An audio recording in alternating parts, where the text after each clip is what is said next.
Nearly 3 weeks after Elisa Lam went missing, a body has been found in a water tank on the roof of her hotel.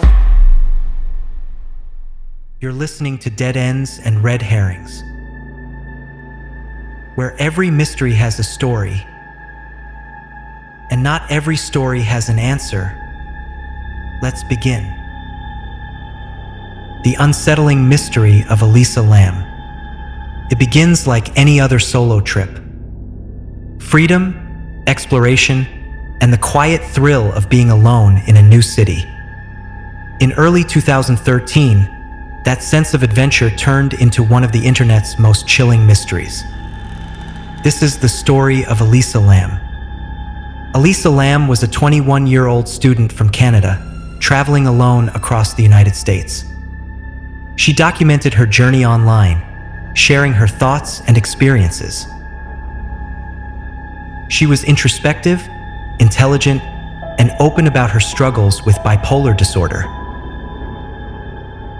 In late January, she arrived in Los Angeles and checked into the Cecil Hotel, a place already known for its dark history.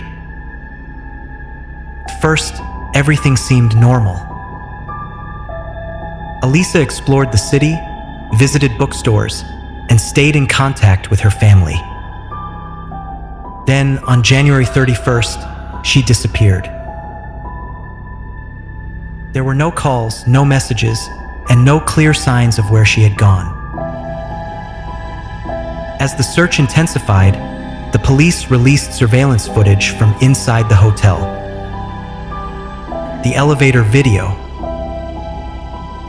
In the footage, Elisa enters the elevator and begins behaving in an unusual way.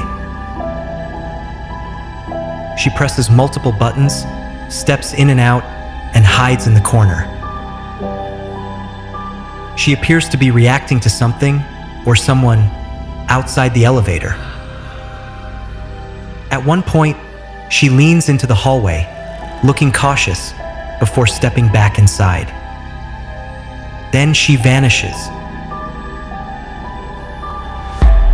The video quickly spread across the internet, raising countless questions.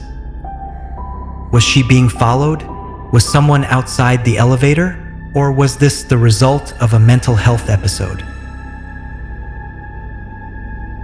Weeks later, hotel guests began complaining about problems with the water.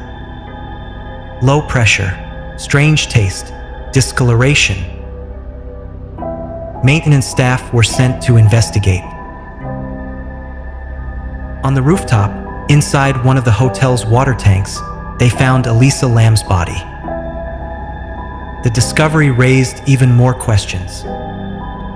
How did she get there?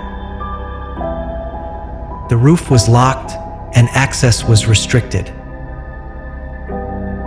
The water tanks were large and difficult to open, especially from the inside.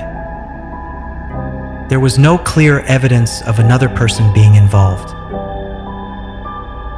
The official ruling was accidental drowning, with bipolar disorder listed as a contributing factor. But many people were not convinced.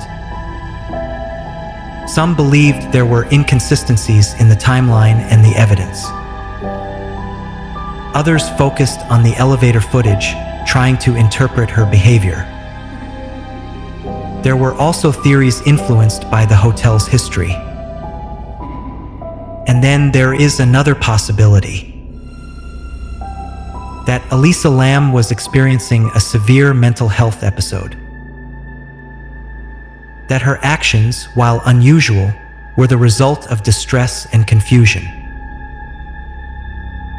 This case remains unsettling, not because there are no answers, but because none of them feel complete.